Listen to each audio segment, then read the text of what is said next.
Stewart Dickson, MLA for East Antrim, member of the Alliance Party. Essentially, we are a Liberal party and a party which seeks to encourage inclusion and in Northern Ireland. As a party, we have taken over 40 years to grow to a situation where today we have 2 ministers in the executive. Prior to the last election, we also had a member of Parliament at Westminster, and it's been a long, slow progress through some of the most difficult years of Northern Ireland, whether it's been the years of violence or the years of hope that have been delivered, for example, through the Good Friday Agreement and beyond that. The Alliance Party has been there at every step and stage of the process that's been Northern Ireland over those last 40 years. Well, I think in terms of the Assembly and the Executive, the epithet of "we could always do better" applies. Certainly I know from my party's perspective, the 2 ministers which we supply to government in Northern Ireland, both in terms of justice and in employment and learning, are both very hard-working ministers, and they make an important contribution to taking Northern Ireland forward.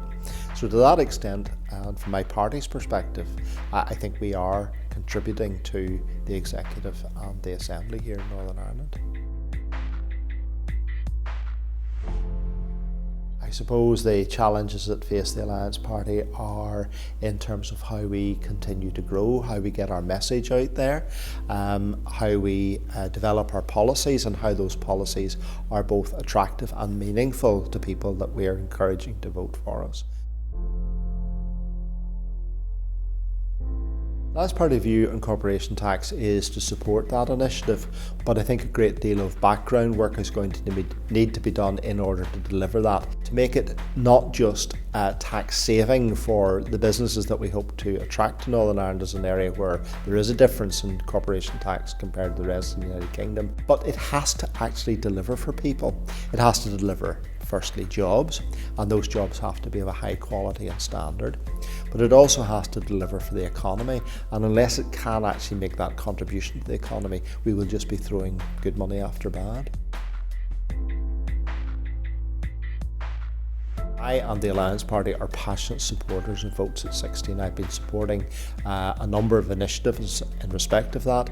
An organisation called WIMPS, where is my public representative, and others have been supporting Votes at 16, and I have campaigned for that and have supported motions in the Assembly to ensure that young people have their voice and that voice is heard, and that voice is actually empowered to deliver politicians into this place. The party is not in favour of academic selection. We are unreservedly a party that supports integrated education. We have segregated education in Northern Ireland, and make no bones about that.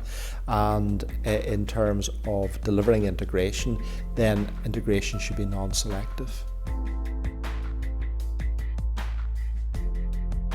A very simple answer in respect of that. Stephen Farry, who has responsibility for that but obviously has to persuade executive colleagues as well, has defended student fees in Northern Ireland, and they have not been increased as a result of the actions that Stephen Farry has taken as Minister.